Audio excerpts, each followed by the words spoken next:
നിങ്ങൾക്ക് പലർക്കും അറിയാവുന്ന പോലെ മനുഷ്യ ശരീരത്തിലെ പുരുഷ ഹോർമോൺ എന്നറിയപ്പെടുന്നത് ടെസ്റ്റോസ്റ്റിറോൺ ഹോർമോൺ ആണ്. ഇത് പ്രായാധിക്യത്തില് ക്രമേണ കുറഞ്ഞു വരുന്നത് തികച്ചും സ്വാഭാവികമാണ്. ഇവയുടെ പ്രവർത്തനം നിലനിർത്തുന്നതിനും പ്രത്യുൽപാദന ശേഷി വർദ്ധിപ്പിക്കുന്നതിനും സഹായകരമാണ്. നിങ്ങളുടെ നിത്യേനയുള്ള ഭക്ഷണത്തില് ഈ ടെസ്റ്റോസ്റ്റിറോൺ ഹോർമോൺ ഉൽപാദനം വർദ്ധിപ്പിക്കുന്നതിന് സഹായകരമായ ഭക്ഷണങ്ങൾ കൂടുതലായി ചേർക്കുന്നത്. ടെസ്റ്റോസ്റ്റിറോൺ വർദ്ധിപ്പിക്കുന്നതിന് സഹായകരമായ ഭക്ഷണങ്ങൾ ഏതൊക്കെയാണെന്ന് പരിശോധിക്കാം. ഏറ്റവും ആദ്യം ട്യൂണ, ചൂര എന്ന് പറയുന്ന മത്സ്യം. ഇതിൽ ധാരാളം വൈറ്റമിൻ ഡി അടങ്ങിയിട്ടുള്ളതായിട്ട് പറയപ്പെടുന്നു.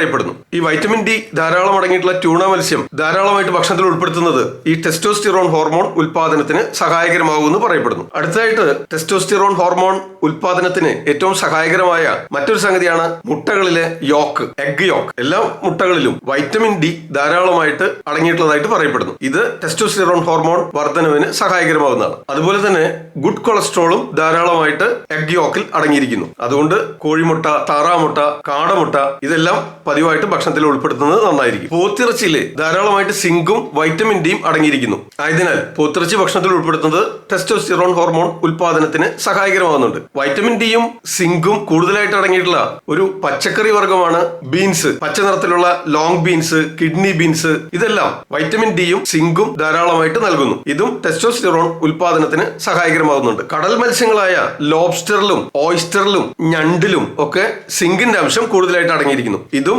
ടെസ്റ്റോസ്റ്റിറോൺ ഹോർമോൺ വർദ്ധിപ്പിക്കുന്നതിന് സഹായകരമാകുന്നതാണ്. നമുക്ക് സുലഭമായിട്ട് ലഭിക്കുന്ന മത്തിയിലും അതുപോലെ സാൽമൺ ഫിഷിലും ഒക്കെ ധാരാളമായിട്ട് ഒമേഗ 3 ഫാറ്റി ആസിഡ്സും വൈറ്റമിൻ ഡിയും അടങ്ങിയിരിക്കുന്നു. ഇതും കൂടുതലായിട്ട് ഭക്ഷണത്തിൽ ഉൾപ്പെടുത്തുന്നത് ടെസ്റ്റോസ്റ്റിറോൺ ഹോർമോൺ ഉൽപാദനത്തിന് സഹായകരമാകുന്നുണ്ട്. പുരുഷ ഹോർമോൺ ഉൽപാദനത്തിന് ഏറ്റവും സഹായകരമായ പഴം ഏതാണെന്ന് ചോദിച്ചാല് തീർച്ചയായിട്ടും മാതളം, അനാർ എന്ന് വിളിക്കുന്നില്ലേ, പൊമഗ്രാനൈറ്റ്, ഇത് ധാരാളമായിട്ട് ഭക്ഷണത്തിൽ ഉൾപ്പെടുത്തുന്നത് ടെസ്റ്റോസ്റ്റിറോൺ ഹോർമോൺ ഉൽപാദനത്തിന് തീർച്ചയായിട്ടും സഹായകരമാകുന്നതാണ്. കടും പച്ച നിറത്തിലുള്ള ഇലക്കറികൾ, സ്പൈനാഷ് പോലുള്ള ഇലക്കറികളിൽ മഗ്നീഷ്യം കണ്ടന്റ് കൂടുതലാണ്. ഇത് ഭക്ഷണത്തിൽ ധാരാളമായിട്ട് ഉൾപ്പെടുത്തുന്നത് പുരുഷ ഹോർമോൺ വർദ്ധിപ്പിക്കുന്നതിന് സഹായകരമാകുന്നുണ്ട്. വെളുത്തുള്ളിയിൽ ധാരാളമായിട്ട് അടങ്ങിയിട്ടുള്ള എലിസിൻ എന്ന കണ്ടന്റ് കോർട്ടിസോളിന്റെ ഉൽപാദനം കുറയ്ക്കുന്നതിനും ടെസ്റ്റോസ്റ്റിറോണിന്റെ ഉൽപാദനം വർദ്ധിപ്പിക്കുന്നതിനും സഹായകരമാകുന്നുണ്ട്. അതുകൊണ്ട് നിങ്ങളുടെ ഭക്ഷണത്തിൽ വെളുത്തുള്ളിയുടെ ഉപയോഗം കൂടുതലായിട്ട് ചേർക്കുന്നത് തീർച്ചയായിട്ടും സഹായകരമായിരിക്കും. നിങ്ങളുടെ പതിവായിട്ടുള്ള ഭക്ഷണത്തിൽ ഇഞ്ചി കൂടുതലായിട്ട് ചേർക്കുന്നത് പുരുഷ ഹോർമോൺ കൂടുതലായിട്ട് ഉൽപ്പാദിപ്പിക്കുന്നതിനും മെയിൽ ഫെർട്ടിലിറ്റി, പ്രത്യുൽപാദന ശേഷി വർദ്ധിപ്പിക്കുന്നതിനും സഹായകരമാകുന്നുണ്ട്. അതുപോലെ തന്നെ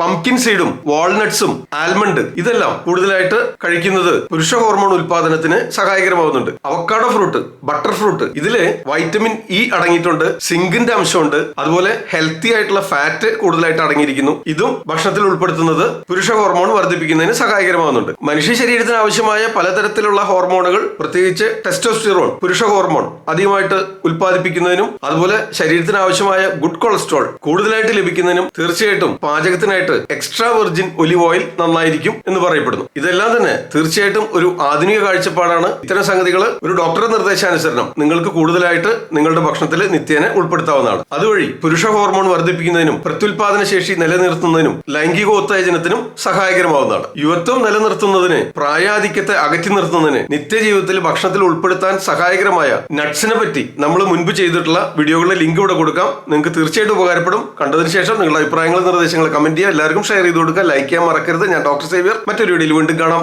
ആദ്യം ആയുർവേദം.